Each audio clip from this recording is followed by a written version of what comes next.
Salut à tous, j'espère que vous allez bien. Si vous ne me connaissez pas, je suis Cyprien, aussi connu sous le nom de Framed Cyprien sur Instagram. Je suis photographe et vidéaste de rue et de voyage. Et aujourd'hui, je vais vous raconter l'histoire de la fois où on allait au temple de Puralur Uluwatu à Bali en Indonésie. Voici comment ça s'est passé.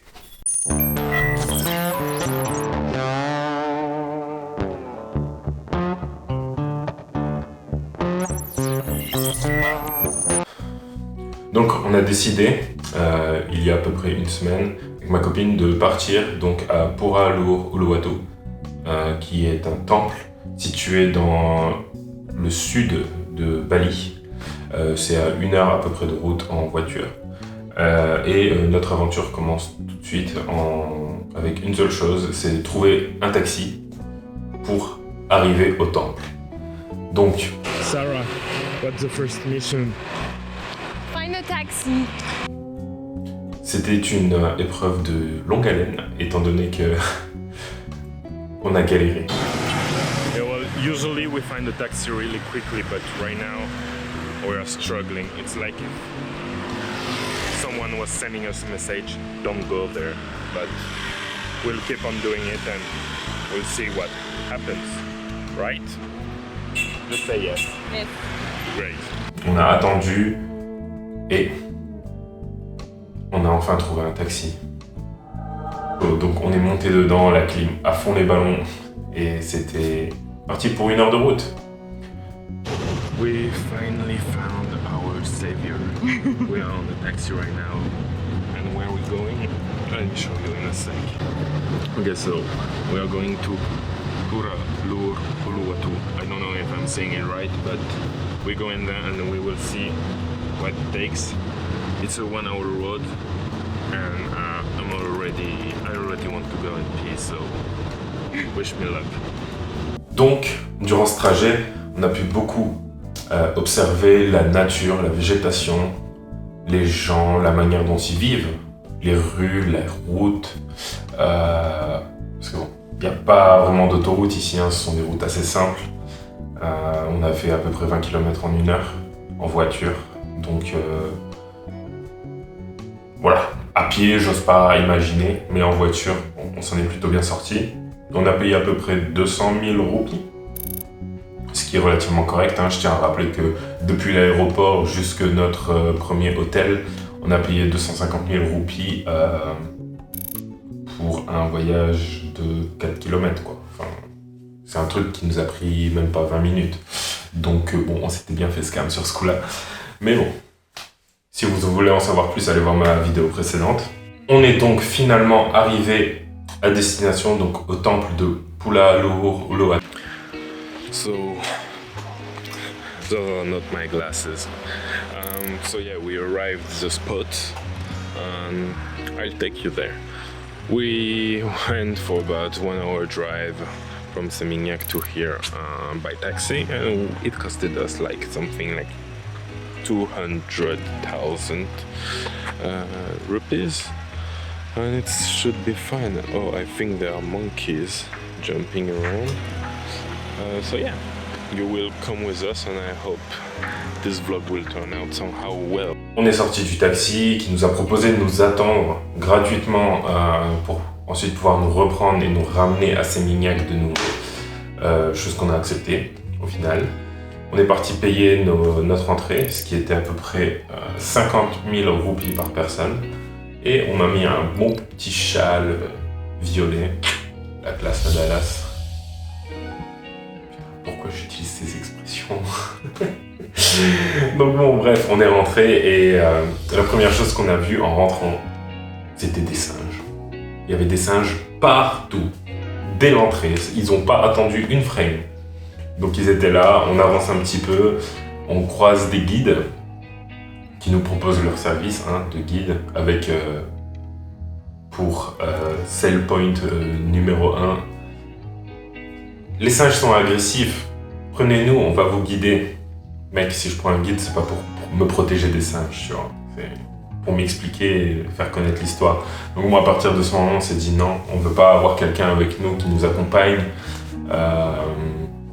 Parce que bon, on voulait partager ce moment à deux.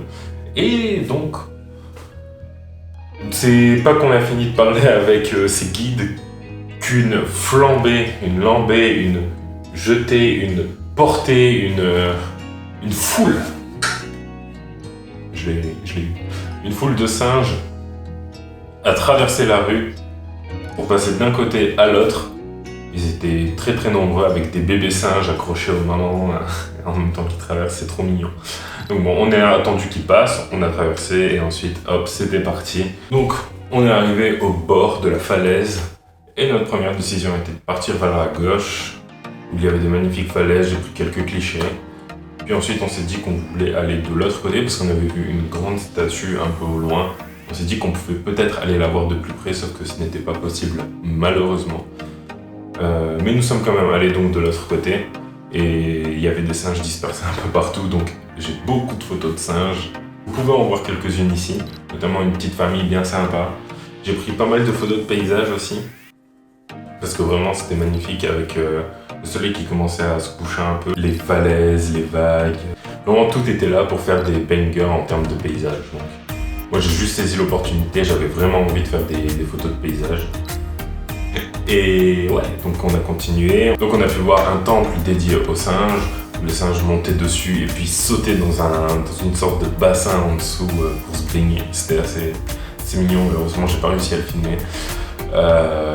Et en voulant emprunter un chemin, en fait, les singes étaient sur les arbres et s'amusaient à faire tomber des trucs des arbres pour ensuite descendre, les ramasser et les manger ou je sais pas quoi. Et c'était assez marrant de le voir. Donc on pouvait pas passer en dessous parce que ça risquait de nous tomber dessus et eux ils risquaient de prendre ça comme une attaque parce qu'ils pourraient croire qu'on veuille voler leur nourriture. Frérot, si j'ai faim, je sors mon paquet de PN. Y a pas de PN. J'aurais aimé avoir des PN. Mais bref. C'est à ce moment-là d'ailleurs que moi j'ai failli me battre avec un singe en 1v1. J'ai pas baissé les bras, j'ai pas baissé la tête, j'ai bien regardé dans les yeux et je lui ai dit frérot, je suis pas le singe que tu veux combattre. Il me dit frérot, tu es le singe que je veux combattre. Je lui ai dit non. Et ce mec-là, je vous le montre là, j'espère que ça se voit. Ce mec-là a voulu me 1v1. Alors que moi je voulais rien faire, tu vois. Et du coup je me suis levé, bam, et j'ai levé mes mains en l'air, genre, il avait un gun. Mais non. Mais non, c'était pour me montrer plus imposant, donc du coup il a pris peur, il a fui. Mais voilà, c'était intéressant, et en même temps, une autre dame était là à côté et lançait de la nourriture au singe. Donc j'ai pu choper cette photo-là, du singe qui est en train de manger. Mais sachez juste que quand vous allez dans ce genre d'endroit, il est conseillé de ne pas nourrir les singes, déjà de 1 parce qu'ils peuvent être agressifs, de 2 ils peuvent vous attaquer pour votre nourriture, et de 3, l'État leur alloue déjà un budget très conséquent en nourriture. Genre vraiment, j'ai entendu un guide dire à un touriste, ça sert à rien de leur donner à manger, ils ont tellement de thunes qui est investie pour les nourrir qu'ils en ont vraiment pas besoin. Donc on s'est dit bon bah nickel. Au moins moi j'ai pu choper cette photo, je suis très content. Donc on a pu continuer jusqu'au bout de cette allée et là il y avait un singe qui était assis un peu par terre, il était là un peu en garde-fou, en train de regarder qui passait les contrôles, qui passait pas les contrôles. Visiblement son taf était un peu chiant vu qu'il a bâillé et c'est à ce moment-là qu'on a vu les grosses canines, les dents de singe. Franchement vous faites pas attaquer par un singe, hein. Vous allez le regretter. Et c'est sur le retour de ce chemin qu'on a pu voir une famille de singes qui était alignée, vraiment c'est cette photo-là. Incroyable, je suis trop content d'avoir pu la prendre parce que c'est vraiment toute la famille qui est alignée. Ils sont en train de se chercher les poules, l'autre à côté il est en train de sniffer sa petite nourriture, je sais pas ce que c'est exactement, mais bref c'était trop cute. Et ouais, après on a assisté à un spectacle traditionnel balinéen, donc qui consiste en un chant d'hommes. Donc c'est un groupe d'hommes qui est constitué autour d'un feu et qui chantent pendant 1 heure non-stop, genre vraiment non-stop. Et c'est pas des chants, ce sont des bruits. Je vais peut-être vous mettre un extrait juste après.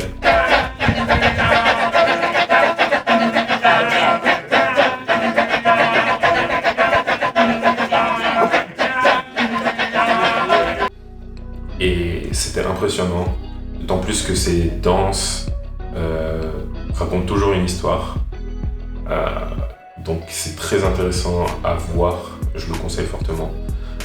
Donc ça s'est passé à 18h jusqu'à 19h. On a payé à peu près 150 000 roupies par personne. Et franchement, je trouve que ça valait le coup. Au début, j'avais peur qu'on me fasse payer justement 150 000 roupies pour un spectacle de 10 minutes et bam, c'est plié juste pour le faire. Mais en fait, non, c'était 1 heure avec un vrai spectacle, une vraie danse, une vraie histoire. Et j'ai kiffé, on a kiffé. Et suite après ça, le parc fermé, le temple. On est sorti, on a rejoint notre taxi qui était là, qui nous a attendus, on a pu prendre des photos avec lui, ce qu'il nous a demandé. Donc hop, il nous a pris, il nous a déposés, on est allé au resto à Saint-Mignac et ensuite on est rentré chez nous. Et c'est comme ça que se termine cette aventure, je suppose. Et voilà, c'est tout pour cette vidéo. J'espère que celle-ci vous a plu. Moi, ça m'a plu de la faire. J'espère que les photos vous plaisent.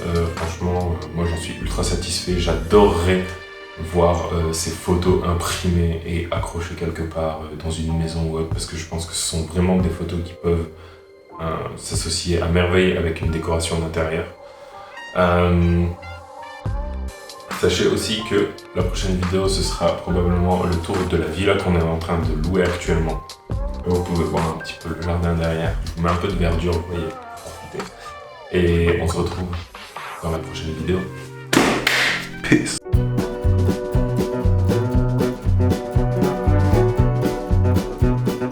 Look at this. How awesome is the view, huh?